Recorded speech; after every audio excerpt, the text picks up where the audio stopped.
The studio was cold, and the clock had run past midnight. Somewhere on the Boulevard des Capucines, the last taxis had already gone quiet. But inside the recording room, a small woman in a plain black dress still stood in front of the microphone, refusing to let anyone go home. Edith Piaf would not sign off on the recording of Non, je ne regrette rien, until she had emptied something out of herself that no engineer in that room had a name for. The tape was ready. The orchestra was tired. The producer had his coat half on. And still she shook her head. She had heard the playback 3 times, and 3 times she had said the same quiet word. No. Not because the notes were wrong. The notes were perfect. That was exactly the problem. To everyone standing in that studio in the autumn of 1960, the take sounded finished. To Edith Piaf, a woman who had spent her whole life reading rooms the way other people read faces, it sounded like a song that had not yet decided to tell the truth. She was 44 years old, though the years had pressed harder on her than the number suggested. Her hands trembled when she reached for the water glass on the stool beside her. And yet when she lifted her chin toward the darkened control booth, the trembling stopped, as if her body had agreed to hold itself together for exactly as long as the song demanded. What happened over the next 3 takes would become the most famous 4 minutes of her life.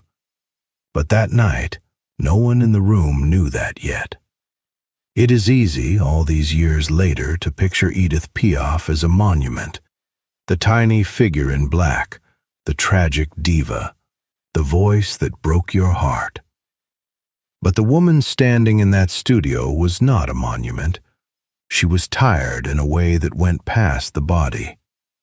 She had buried the great love of her life more than a decade earlier and had never fully put the loss down.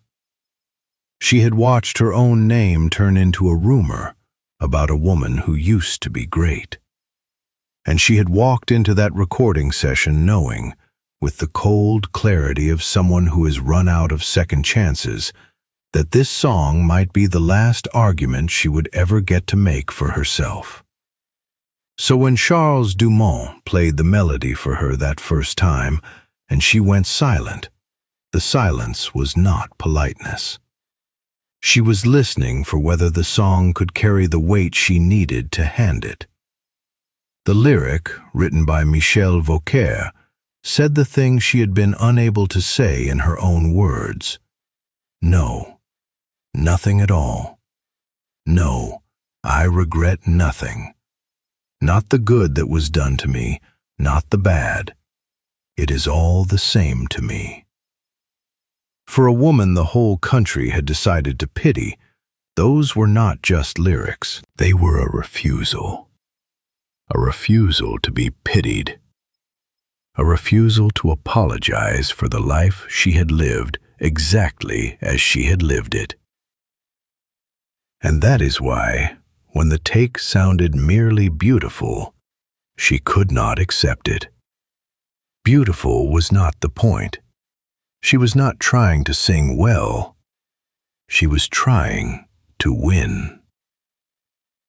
To understand why she would not let go, you have to understand where she stood in 1960. Paris had changed around her. The cabarets of her youth, the smoky back rooms where a girl with a huge voice and no last name could be discovered on a street corner, were fading into memory. A younger generation was filling the record shops with a lighter, faster sound. And Edith Piaf, the voice that had carried France through the war and out the other side, was widely believed to be finished. Her health had collapsed more than once. There had been hospitals, accidents, treatments that left her thin and unsteady. The newspapers had begun writing about her in the past tense, the way people speak carefully around someone they have already started to mourn. She knew what they were saying. She always knew. That was the season a young composer named Charles Dumont climbed the stairs to her apartment, almost certain he was wasting his time. Piaf had already turned his songs away before. She was not in the habit of being gentle about it. He came anyway, carrying a melody he half expected her to reject at the door. What he did not know was that she was looking for exactly one thing that autumn. Not a comeback, not a hit. She was looking for a song that would let her say, out loud and in front of the whole country, that she would do all of it again. Every mistake, every loss, every man, every fall, every night that had nearly killed her. She was looking for permission to regret nothing, and she had not found it yet, so they recorded. The red light came on, the orchestra settled, and Edith Piaf closed her eyes. The first take was, by any ordinary standard, a triumph. Her voice came out full and certain, rolling over the defiant lyric like she had been born to it. When the last note faded, a few of the musicians actually smiled. They thought they were done. Piaf listened to the playback in the booth, very still, her small hands folded in her lap. Then she said no. She could not have explained it to them in a way that would have satisfied a stranger. The take was clean. The pitch was true. But she had heard herself performing the defiance instead of feeling it. And to her ear, that gap was as loud as a wrong note. A woman who has actually lost everything does not announce that she regrets nothing the way an actress announces it. She says it the way you say a thing you have finally made peace with, quietly, from somewhere under the ribs.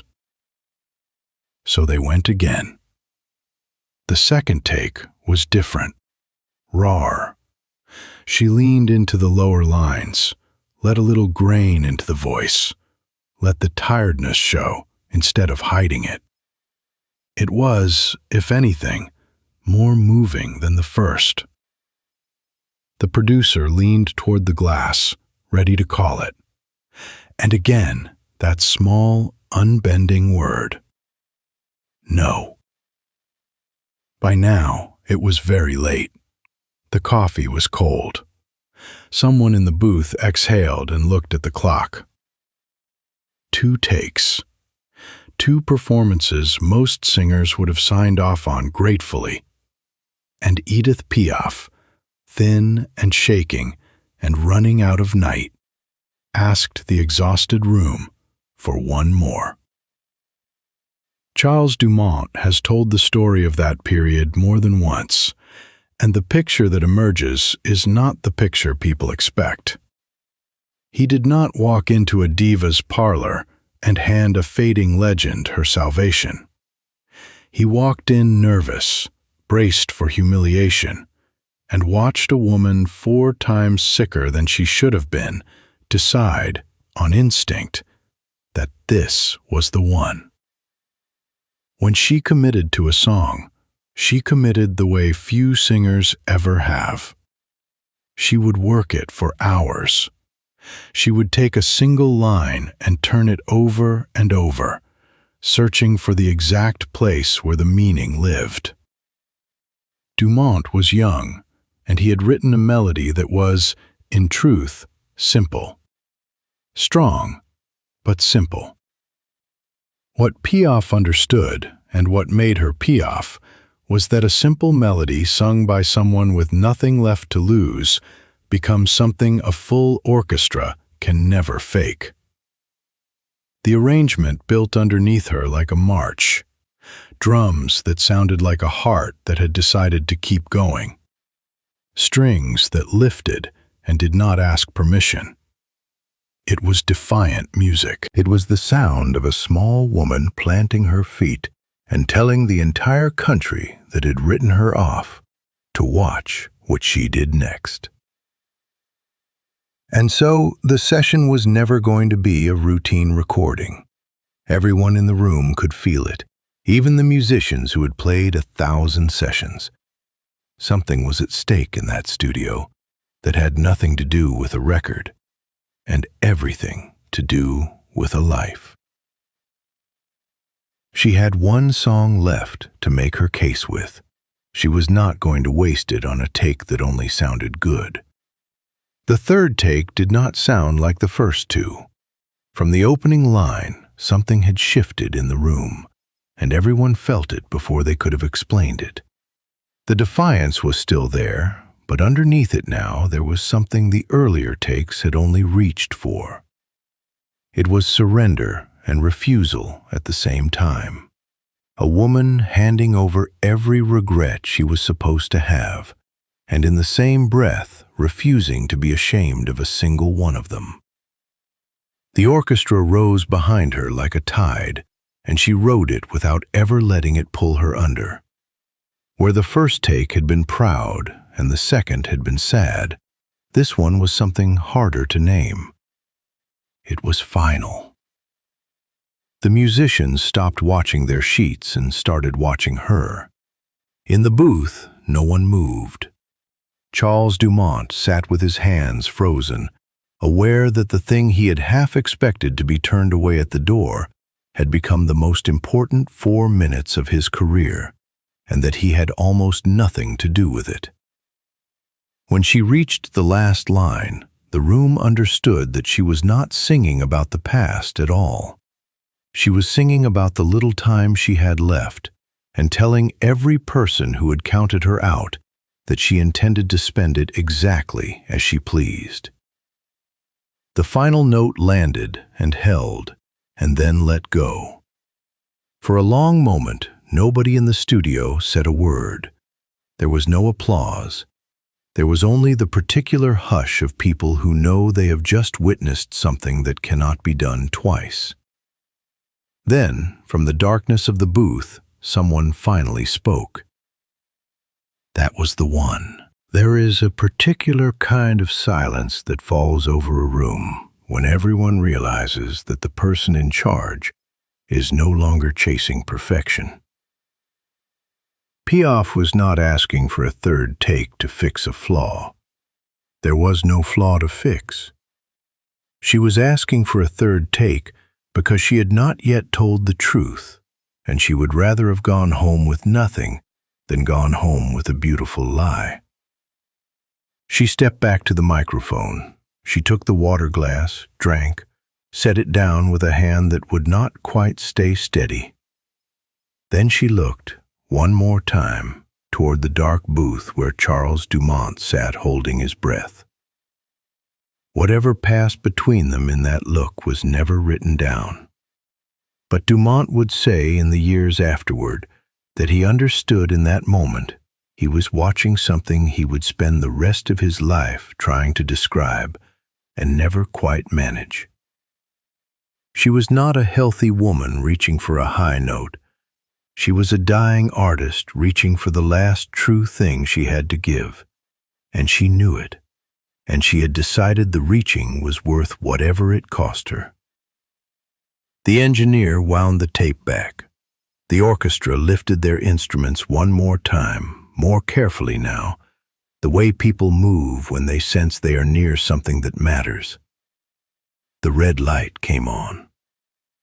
And in that cold studio, past midnight, a small woman in a black dress opened her mouth to sing the song for the third time.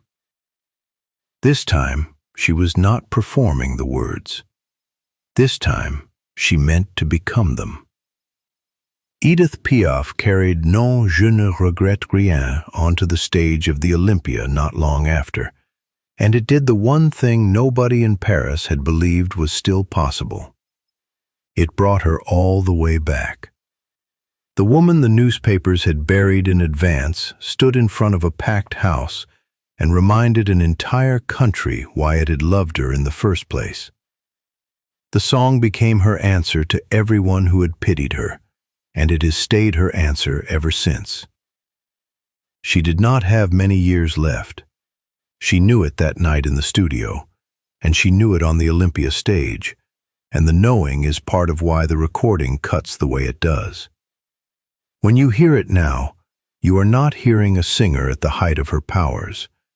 You are hearing a woman near the end of her road, choosing to regret nothing, and refusing 3 times to say it any way but true. That is why she made them stay past midnight. That is why 2 beautiful takes were not enough. She was not recording a song. She was making a statement she wanted to be able to stand behind for whatever time she had left.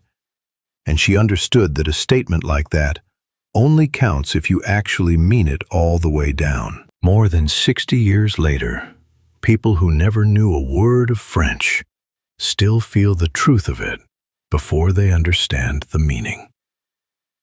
They feel a small woman in a cold room deciding that her life, all of it, the good and the ruin, had been worth living exactly as she lived it. It took her 3 takes to say it, but when she finally said it, she meant every word. And she never, not once, regretted a single one.